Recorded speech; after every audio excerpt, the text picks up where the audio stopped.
O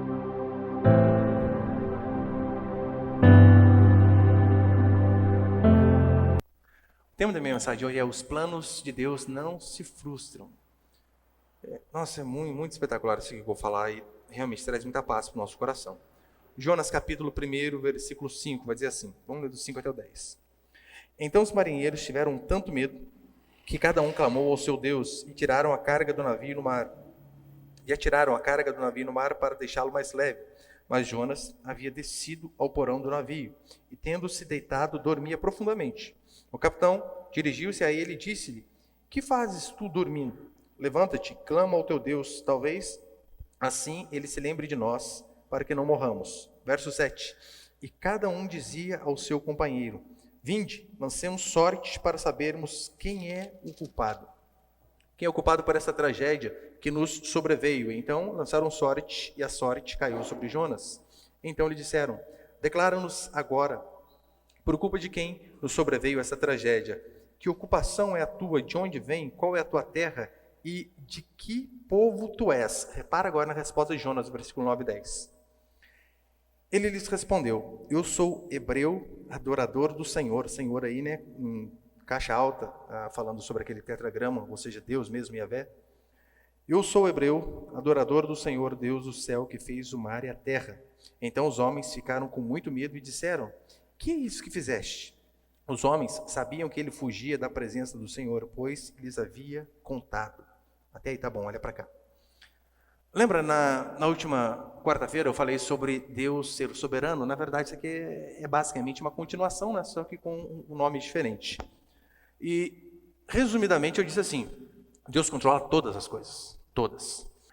E que nós vemos Deus controlando tudo, né? Como eu disse, desde a tempestade Deus coordenou, nós vemos Deus controlando a sorte, o acaso, nós vemos Deus controlando os animais, no caso, o peixe, nós vemos Deus sobre o controle dos homens ímpios, nós vemos Deus sobre o controle dos profetas, no caso o homem de Deus, Jonas, nós vemos Deus controlando a planta, vai aparecer mais adiante, e vemos Deus também controlando o verme, para mostrar que nas mínimas coisas Deus controla tudo, inclusive a vontade humana.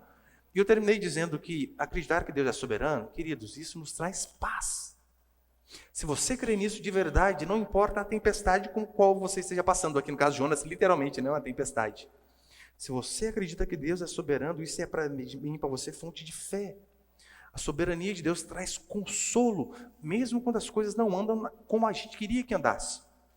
Eu dei o exemplo seguinte, né? Imagina, a maior dor do ser humano é a perda de um filho. Um ateu, quando perde um filho, ele literalmente perde. Ele não sabe por onde que está, não sabe de onde veio, na percepção dele. O cristão, por mais que a dor seja a mesma e que ele tenha que conviver por toda a sua vida, ele sabe, assim como Jó, né, que ele não perdeu o filho, porque ele sabe onde os filhos estão. No caso, Jó sabia, porque que Jó tinha paz mesmo diante daquela tragédia, diante daquela desgraça. Porque ele sabia, eu sei onde meus filhos estão e com quem eles estão. Então isso trazia paz. Então realmente isso nos consola e muito. E com base nisso eu quero passar alguns princípios aqui. Põe o primeiro, por favor, ali. Primeiro, a vontade de Deus é soberana sobre o homem. Veja, aqui no livro de Jonas, são apenas 4 capítulos. Nós vemos Deus, ele comissiona o homem, no caso de Jonas, e ele causa a tempestade. Nós vemos, a exemplo, em Êxodo, nós vemos Deus falando para Moisés, né? Fala Faraó, e Deus endurece o coração de Faraó.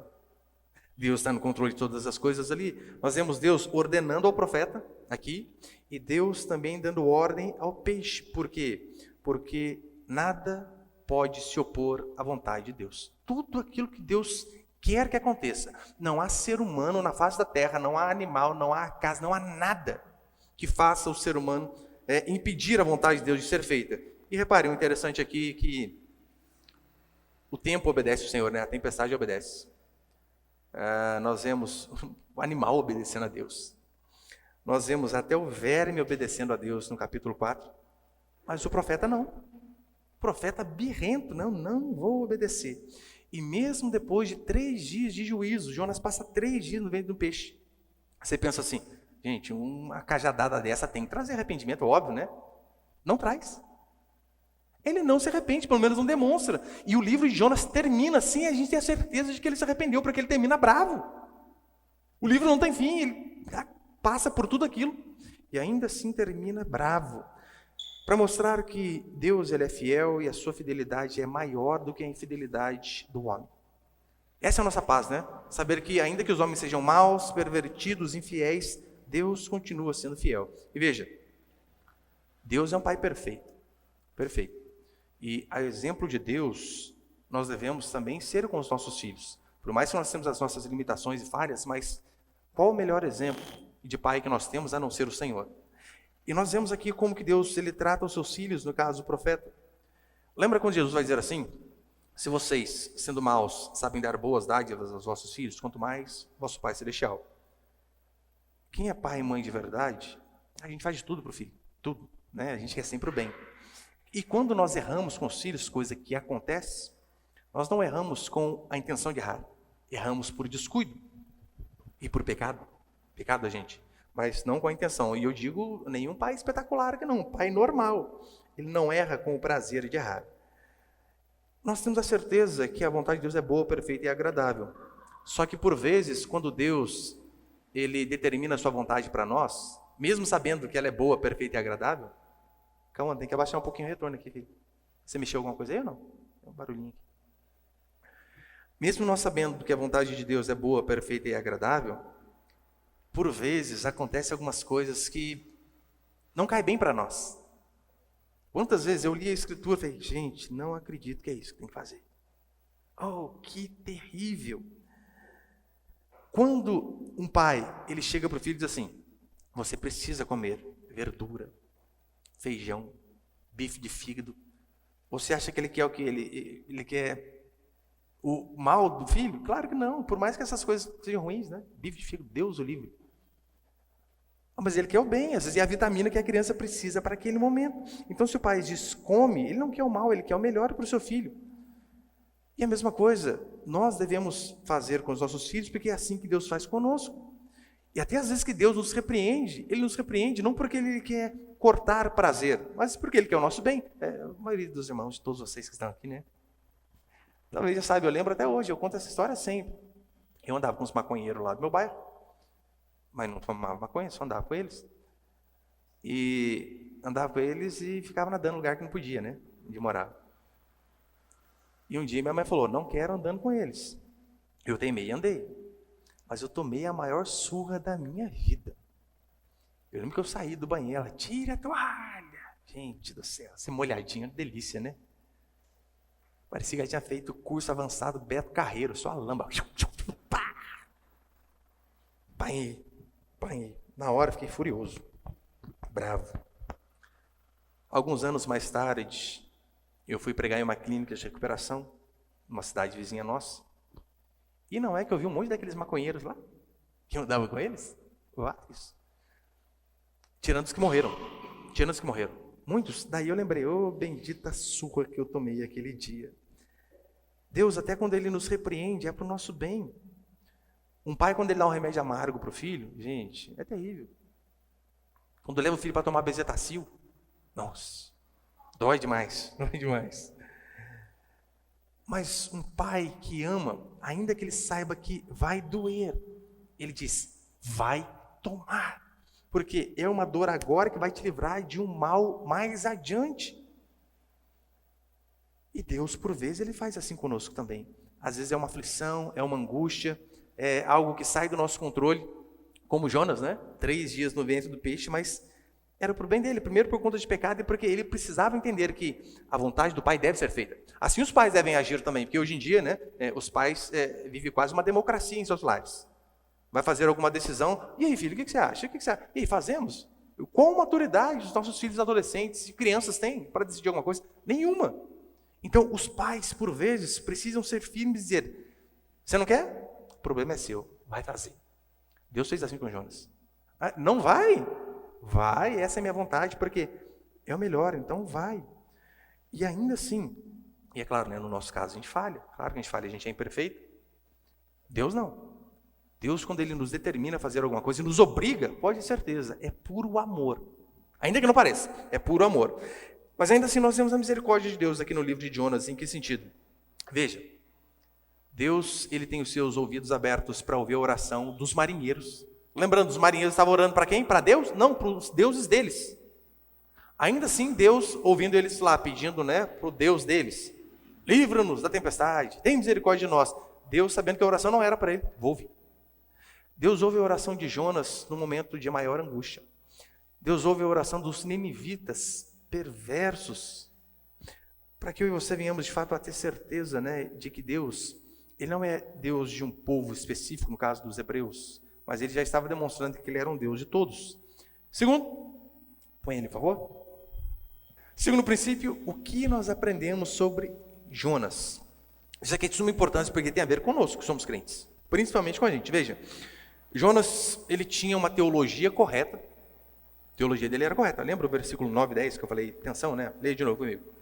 Ele lhes respondeu: eu sou hebreu, adorador do Senhor, o Deus do céu que fez o mar e a terra seca. A teologia dele era perfeita. Perfeita. Eu sirvo ao único Deus verdadeiro que fez todas as coisas. Todavia, Jonas, ele tinha uma teologia certa, mas uma prática totalmente errada. Totalmente errada. Nós vemos que a teologia dele andava em descompasso com as suas obras, com aquilo que ele fazia. Nós vemos que havia um divórcio entre profissão de fé, que é o que ele faz aqui, né? Eu creio no Deus verdadeiro, e prática. Era uma coisa para um lado e outra coisa para o outro. Ele era ortodoxo de cabeça, mas totalmente herege na conduta.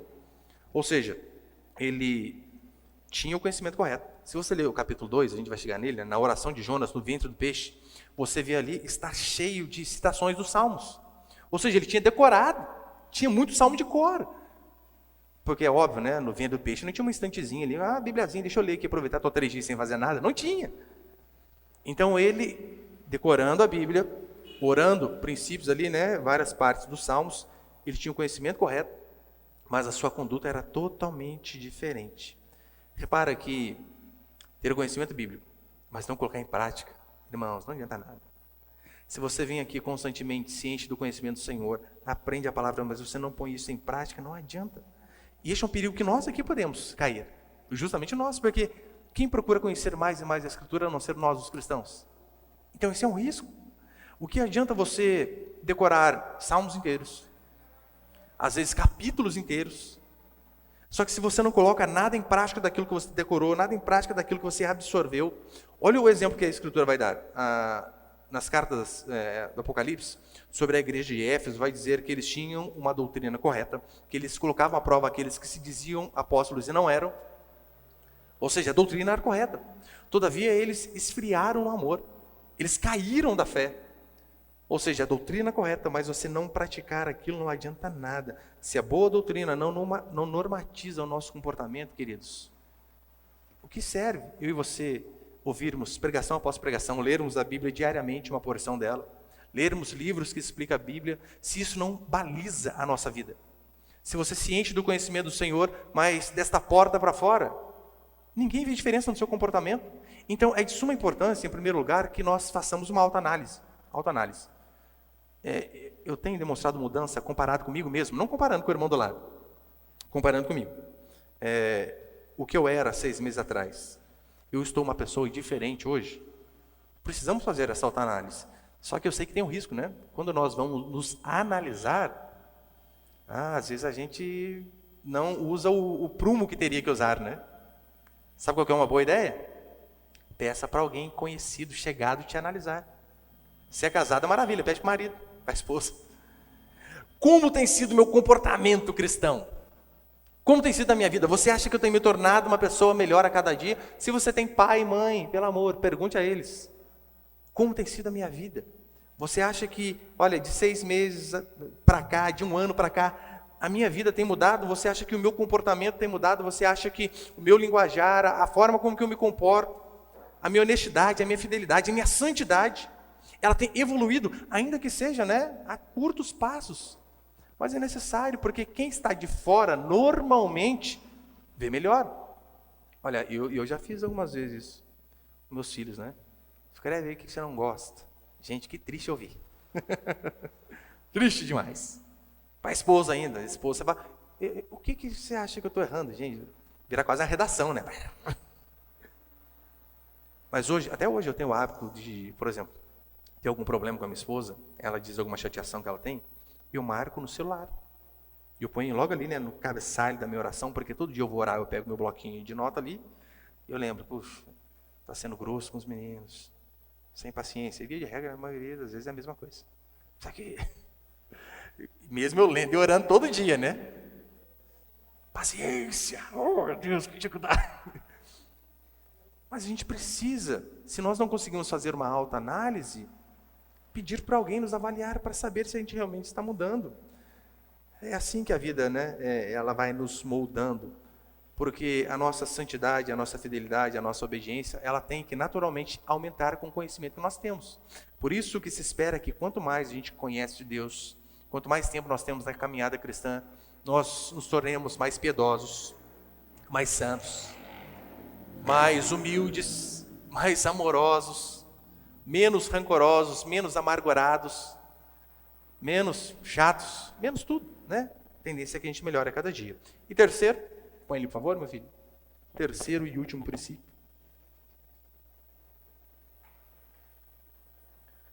Terceiro princípio, os propósitos de Deus se cumprem. Põe o versículo ali, por favor. Isaías 14, versículo 27, olha o que o profeta diz. Porque o Senhor dos exércitos o determinou, quem, pois, o invalidará? A sua mão está estendida, quem, pois, a fará voltar atrás? Provérbios 16, pode pôr para frente. O coração do homem traça o seu caminho, mas o Senhor lhe dirige os passos. E lembrando, né, Romanos que eu citei, quem jamais resistiu à vontade de Deus? O que esses versículos mostram para nós é que, de fato, o exemplo de Jonas aqui, em história, o que a Bíblia já dizia. Os propósitos de Deus sempre vão se cumprir. Não se frustram. Não ficam pelo caminho. Deus não diz, eu queria fazer isso aqui, pena que essa minha meta não deu certo. Não, com Deus não tem esse problema. Todos os seus propósitos se cumprem. E eu sei que alguns dizem assim, não, mas calma aí, mas Deus, ele não faz nada que a gente não queira. Deus não interfere no arbítrio ou no livre-arbítrio das pessoas. Será? Onde você leu isso? Facebook, né? Para-choque de caminhão. Onde Deus não interfere na sua vida. Você faz o que você quiser. O profeta Jonas, ele não quis ir a Nínive. Ele pegou o caminho oposto, foi para Tarsis. O que Deus fez? Vai para lá. E repare, muita gente não gosta de ouvir isso aqui, mas Deus, ele não pede a Jonas. Ele dá uma voz de comando. Ordena. Vai. E ao longo de toda a história bíblica, é isso que a gente vê. A gente não vê Deus pedindo opinião. Meu servo, estava pensando em enviar você lá para Tarsis. O que você acha? Você acha que o período está bom? Você acha que estão perseguindo agora? Está cansado? Não, nós vemos Deus o tempo todo fazendo isso, né? Sempre no imperativo, ordenando. Lembra o exemplo de Gideão? Deus disse, Gideão, vai lá libertar o povo. Daí Gideão começa com as desculpas, né? Senhor, mas quem sou eu? Minha família é menor do meu povo, eu sou menor da minha casa. Senhor, não dá. O que Deus disse? Vai. Nós vemos os sacerdotes, que esse aqui para mim é um dos maiores exemplos de que os planos de Deus não se frustram. Nós vemos os sacerdotes, no caso, os descendentes de Arão. Você vê que os sacerdotes, eles não tinham uma entrevista para saber se eles tinham chamado para ser sacerdote ou não. Para saber se eles tinham habilidade em falar, se eles amavam o povo, se eles amavam a Deus, se eles queriam aquilo ali. Não, você nasceu na família aqui de Arão, é descendente de Arão, eles apenas eram comunicados. Vai ser pastor. Acabou. E ninguém ficava discutindo. Deus apenas informava. É por isso que nós vemos o próprio Paulo no Novo Testamento dizer assim, Paulo, apóstolo pela vontade de Deus e não dos homens. Por que você acha que Paulo diz apóstolo pela vontade de Deus e não dos homens? Porque não era a vontade dos homens, Paulo era um herege para muitos, e provavelmente não era a vontade dele também. Paulo era perseguidor da igreja, você acha que ele queria realmente, não, mas eu vou mudar de time agora, eu vou servir este lado. É por isso que ele diz, não pela vontade dos homens, mas pela vontade de Deus. É por esse motivo que a Escritura vai dizer, diante do Senhor todo joelho vai se dobrar. Por quê? Queridos, quer você queira se dobrar, se você quiser, bem.